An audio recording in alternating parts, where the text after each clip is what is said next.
Hello student, स्वागत है आपका यूपीएससी विद डीएस में, जिसमें हम पढ़ रहे हैं दृष्टि 2023 के बारे में, जो 1 मई 2022 से 15 अप्रैल 2023 तक की समसामयिक घटनाओं पर आधारित है।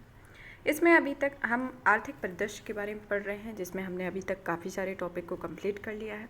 अब ये टॉपिक आता है कृषि एवं संबंधित क्षेत्र के बारे में पढ़ेंगे। इसमें पहला टॉपिक आता है कि हिमालय की कांगड़ा चाय को यूरोपीय आयोग का जीआई टैग प्राप्त हुआ।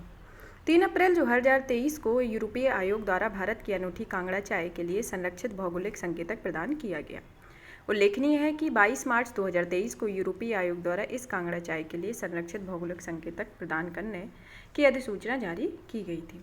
यह अधिसूचना 11 अप्रैल 2023 से प्रभावी है तथा कांगड़ा चाय को वर्ष 2005 में भारतीय भौगोलिक संकेतक प्रदान किया गया था। हाल ही में यूरोपीय संघ द्वारा किसको संरक्षित भौगोलिक संकेतक प्राप्त किया है? कांगड़ा चाय को। यह कहाँ की है? यह हिमाचल प्रदेश की है, जिसमें इसको 2005 में जीआई टैग प्राप्त हो चुका है और अभी हाल ही में इसे हिमालय की ये कांगड़ा चाय है, जिसे हाल ही में इसको यूरोपीय आयोग द्वारा संरक्षित भौगोलिक संकेतक प्रदान किया गया है। कांगड़ा चाय को वर्ष 2005 में भौगोलिक संकेतक दिया गया। कांगड़ा चाय हिमाचल प्रदेश के कांगड़ा जिले में उत्पादित चाय है, जो अनोखे स्वाद और सुगंध तथा रंग के लिए जानी जाती है। भारत सरकार द्वारा अद्यतन भौगोलिक संकेतक प्राप्त उत्पाद निम्न हैं, जिसमें आते हैं असम का गमोसा, महाराष्ट्र का अलीबाग के सफ़ेद प्याज, तेलंगाना का तंदूर रेड ग्राम, लद्दाख का रक्त से कारपोन खुबानी। उत्तर प्रदेश के नए जीआई टैग प्राप्त उत्पाद हैं, जिनमें बनारसी पान, बनारसी लंगड़ा आम, रामनगर भंटा बैगन या आदम चीनी चावल, अलीगढ़ ताला, बखीरा ब्रॉसवेयर और बांदा सजर पत्थर, नगीना वुड कार्विंग और प्रतापगढ़ का आंवला और हाथरस की हींग। इनको जीआई टैग प्राप्त हुआ है। ये उत्तर प्रदेश के स्थल है। और ये असम का गमोसा, महाराष्ट्र के अलीबाग के सफ़ेद प्याज और तेलंगाना का तंदूर रेड ग्राम, लद्दाख का रक्त से कारपो खुबानी, ये हाल ही में इनको जीआई टैग प्राप्त हुआ है। अब पढ़ते हैं वैश्विक मिलेट्स श्री अन्न सम्मेलन के बारे में। 18 मार्च 2023 को प्रधानमंत्री नरेंद्र मोदी द्वारा नई दिल्ली में वैश्विक मोटे अनाज मिलेट्स सम्मेलन का उद्घाटन किया गया। इस सम्मेलन में प्रधानमंत्री द्वारा मोटे अनाज या मिलेट्स पर स्मारक डाक टिकट का एवं स्मारक सिक्के का विमोचन भी किया गया। साथ ही भारतीय मोटे अनाज स्टार्टअप्स का संग्रह एवं बुक ऑफ मिलेट्स स्टैंडर्ड का भी विमोचन किया गया। भारतीय कृषि अनुसंधान परिषद के भारतीय कदन अनुसंधान संस्थान को वैश्विक उत्कृष्टता केंद्र घोषित किया गया है। इसमें क्या क्या इंपॉर्टेंट है? ये प्रधानमंत्री नरेंद्र मोदी जी द्वारा नई दिल्ली में वैश्विक मोटे अनाज का सम्मेलन का उद्घाटन किया गया। कब किया गया? 18 मार्च 2023 को। इस सम्मेलन में मिलेट्स के लिए एक डाक के टिकट एवं स्मारक सिक्के का भी विमोचन किया गया तथा भारतीय मोटे अनाज स्टार्टअप्स का संग्रह एवं बुक ऑफ मिलेट स्टैंडर्ड का भी विमोचन किया गया और भारतीय कृषि अनुसंधान परिषद के भारतीय कदन अनुसंधान संस्थान को वैश्विक उत्कृष्टता केंद्र घोषित किया गया। अब मोटे अनाज का राज्यपाल उत्पादन 2021-22 में ये चौथा अनुक्रम है, जिसको कहाँ पर सबसे सर्वाधिक है और कहाँ पर सबसे कम है।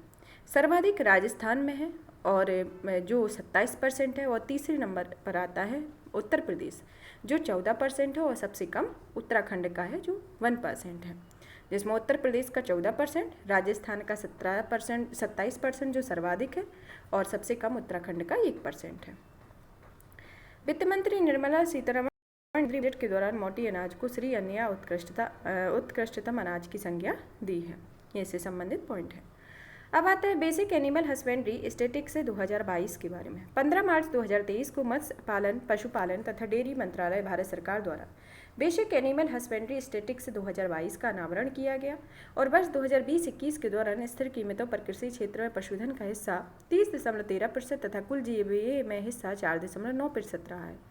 वर्ष 2021-22 में देश के कुल दुग्ध उत्पादन 5.29% वार्षिक वृद्धि के साथ 221.06 मिलियन टन दर्ज है, जबकि वर्ष 2020-21 के संदर्भ में यह 209.96 मिलियन टन दर्ज किया गया है। और वर्ष 2021-22 के संदर्भ में दुग्ध उत्पादन में भारत शीर्ष स्थान पर रहा है। इसी अवधि में प्रति व्यक्ति दुग्ध उपलब्धता 444 ग्राम प्रतिदिन है। और राज्यों के संदर्भ में 2021-22 में सर्वाधिक प्रति व्यक्ति दुग्ध उपलब्धता राज्य में आता है पंजाब, जहां पर 1271 ग्राम प्रतिदिन दुग्ध उपलब्ध होता है। और जबकि सबसे कम रैंक पर आता है मिजोरम, जहां पर 55 ग्राम प्रतिदिन दुग्ध की उपलब्धता है। अब आता है वर्ष 2021-22 में देश में दुग्ध उत्पादक शीर्ष 5 राज्यों में है राजस्थान, उत्तर प्रदेश, मध्य प्रदेश, गुजरात, आंध्र प्रदेश और बिहार का स्थान 8वां आता है और उत्तर प्रदेश का दूसरे नंबर पर आता है, मध्य प्रदेश का तीसरे नंबर पर। वर्ष 2021-22 के दौरान देश में कुल अंडा उत्पादन 6.19% वार्षिक वृद्धि के साथ 129.60 मिलियन रहा है। FAO के अनुसार वैश्विक स्तर पर अंडा उत्पादन में भारत तीसरे स्थान पर है और यहाँ अंडे की उपलब्धता 95 अंडे प्रति व्यक्ति प्रति वर्ष है। वर्ष 2021-22 में अंडा उत्पादक शीर्ष राज्यों में आते हैं पहला की आंध्र प्रदेश, दूसरा तमिलनाडु, तीसरा तेलंगाना और चौथा पश्चिम बंगाल, पांचवा कर्नाटक। और 2021-22 के संदर्भ में देश में कुल ऊन उत्पादन 33.13 बिलियन किलोग्राम रहा है। यह विगत वर्ष की तुलना में 10.3% से कम है। वर्ष 2021-22 के संदर्भ में ऊन उत्पादक शीर्ष 5 राज्यों में आते हैं राजस्थान, फिर जम्मू कश्मीर, फिर गुजरात, महाराष्ट्र, हिमाचल प्रदेश।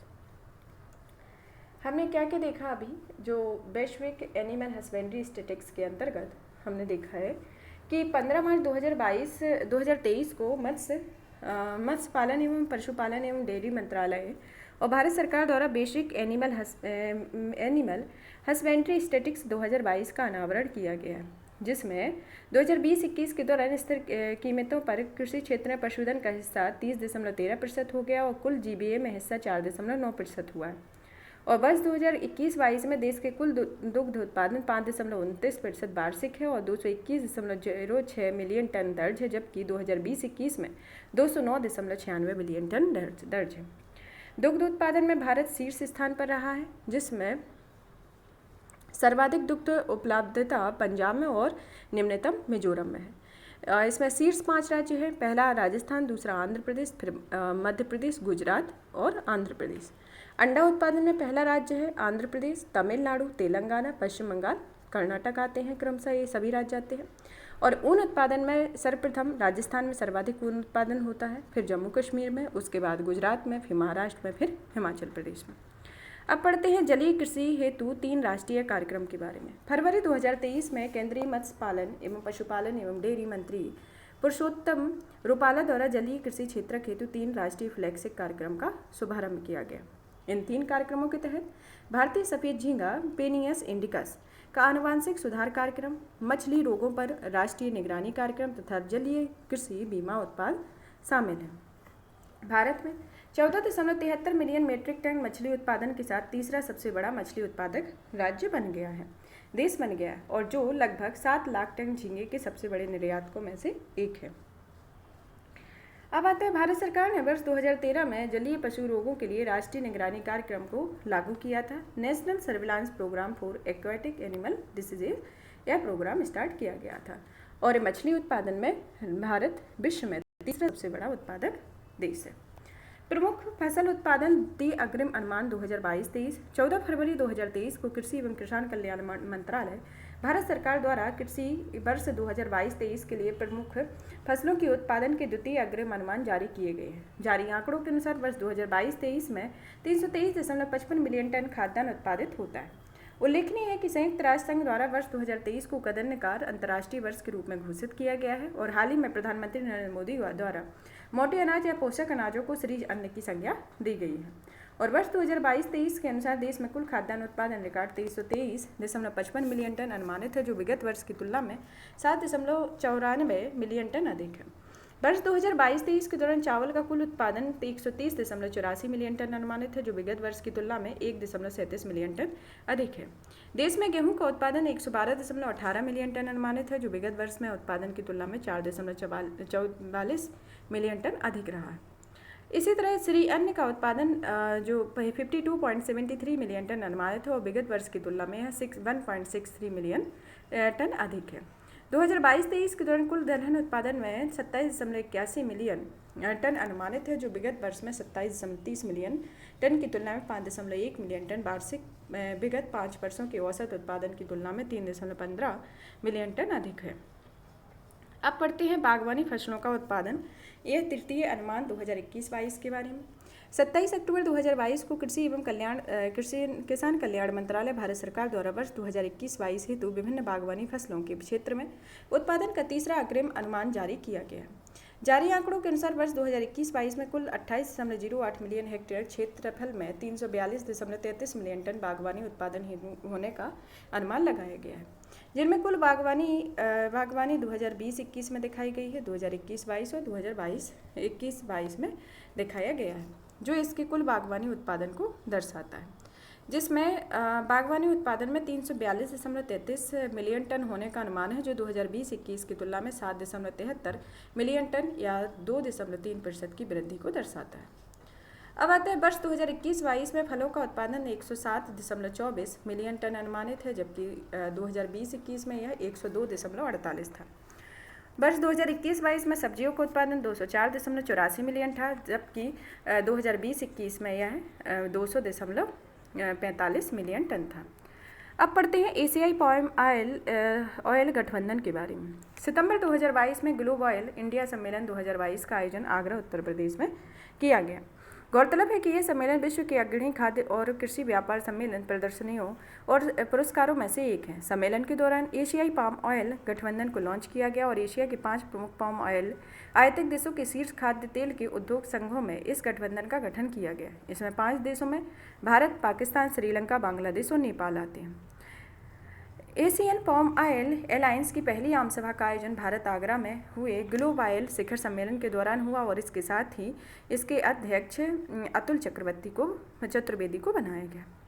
अब पढ़ते हैं प्रथम भारत पशु स्वास्थ्य शिखर सम्मेलन। इसे नई दिल्ली में आयोजित किया गया। यह 2 दिवसीय शिखर सम्मेलन था, जो केंद्रीय मत्स्य पालन, पशुपालन और डेयरी मंत्रालय के द्वारा जारी किया गया। इस सम्मेलन का आयोजन भारतीय खाद्य एवं कृषि परिषद द्वारा पशुपालन और डेयरी विभाग के सहयोग से जारी किया गया। अब पढ़ते हैं रबी फसलों के लिए न्यूनतम समर्थन मूल्य विपणन सत्र 2023-24 के बारे में, जिसमें क्वेश्चन पूछे जाते हैं कि इसका न्यूनतम समर्थन मूल्य कितना है। 18 अक्टूबर 2022 को प्रधानमंत्री नरेंद्र मोदी की अध्यक्षता में आर्थिक मामले की मंत्रिमंडलीय समिति ने रबी विपणन सत्र 2023-24 के लिए सभी अनिवार्य रबी फसलों के लिए न्यूनतम समर्थन मूल्य में वृद्धि को मंजूरी दी है। इसमें आता है गेहूं का जो MSP है 2022-23 में और 23-24 में लागत के आधार पर दिया गया है। इसमें कितनी वृद्धि हुई, कितना लाभ हुआ, इसको देखते हैं। जैसे गेहूं में 2015 से यह 2125 हुआ है, जौ में यह 1635 से 1735, चना में 5230 से 5335, मसूर में 5500 से 6000 और रेपसीड एवं मस्टर्ड में 5050 से 5450 हुआ है तथा कुसुम में 5441 से 5650 हुआ है। अब पढ़ते हैं भारत चीनी का सबसे बड़ा उत्पादक एवं उपभोक्ता। अक्टूबर 2022 में उपभोक्ता मामले, खाद्य एवं सार्वजनिक वितरण मंत्रालय, भारत सरकार द्वारा जारी आंकड़ों के अनुसार भारत ने चीनी के सबसे बड़े उत्पादक एवं उपभोक्ता के रूप में अपनी उपस्थिति दर्ज कराई है। भारत चीनी निर्यात के संदर्भ में वैश्विक स्तर पर दूसरे स्थान पर है और भारत अब विश्व में चीनी का सबसे बड़ा उत्पादक एवं उपभोक्ता तथा दूसरा सबसे बड़ा निर्यातक बन गया। विश्व वन स्थिति रिपोर्ट 2022 के संदर्भ में 2 मई 2022 को खाद्य एवं कृषि संगठन द्वारा विश्व वन स्थिति रिपोर्ट जारी की गई। यह रिपोर्ट दक्षिण कोरिया की राजधानी सियोल में 2 से 6 मई 2022 को आयोजित 15वें विश्व वानिकी कांग्रेस के दौरान जारी की गई। 15वें वानिकी कांग्रेस का विषय था वन के साथ एक हरित, स्वस्थ और लचीले भविष्य का निर्माण। और वन पृथ्वी के कुल क्षेत्रफल के 31% पर विस्तृत हैं और जिनका कुल विस्तार 4.06 बिलियन में हेक्टेयर है, परंतु वनों के क्षेत्रफल में कमी आ रही है। यह रिपोर्ट किसके द्वारा दी गई? खाद्य एवं कृषि संगठन के द्वारा इस रिपोर्ट को जारी किया गया और ये कहाँ पर? दक्षिण कोरिया की राजधानी सियोल में 15वें विश्व वानिकी कांग्रेस के द्वारा यह जारी की गई, जिसका विषय था वन के साथ एक हरित और स्वस्थ और लचीले भविष्य का निर्माण करना। अब पढ़ते हैं खरीफ फसलों के न्यूनतम समर्थन मूल्य 2022-23 के बारे में। 8 जून 2022 को प्रधानमंत्री की अध्यक्षता वाली आर्थिक मामलों की मंत्रिमंडलीय समिति ने वर्ष 2022-23 हेतु सभी खरीफ फसलों के लिए न्यूनतम समर्थन मूल्य में वृद्धि की मंजूरी प्रदान की है। सर्वाधिक वृद्धि 480 रुपये प्रति क्विंटल की मूंग के न्यूनतम समर्थन मूल्य में हुई है, और जबकि लागत पर सर्वाधिक प्रतिफल बाजरा के मूल्य में 85% हुआ है। 2022-23 के सत्र में खरीफ फसलों के लिए न्यूनतम समर्थन मूल्य, जिसमें धान में जो MSP 2021-22 में 1940 था, तो इसमें बढ़कर 2040 हो गया है। इसमें कितना 100 अंक की बढ़ोतरी हुई है।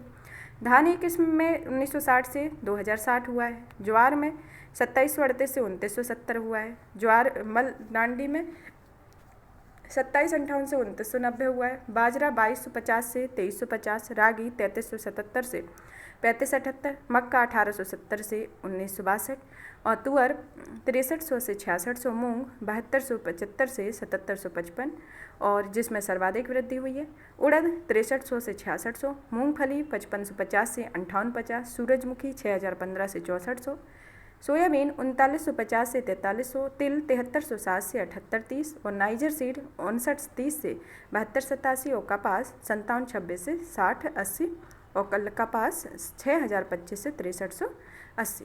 यहाँ पर ये खरीफ का जो MSP निर्धारित किया गया है 2021-22 में क्या था और 2022-23 में क्या है, इसको दिखाया गया है, जिसमें गेहूँ धान का, जिसमें सर्वाधिक तो मूंग का है और इनमें हर एक में बढ़ोतरी ही हुई है, जिसमें सर्वाधिक बढ़ोतरी मूंग में हुई है।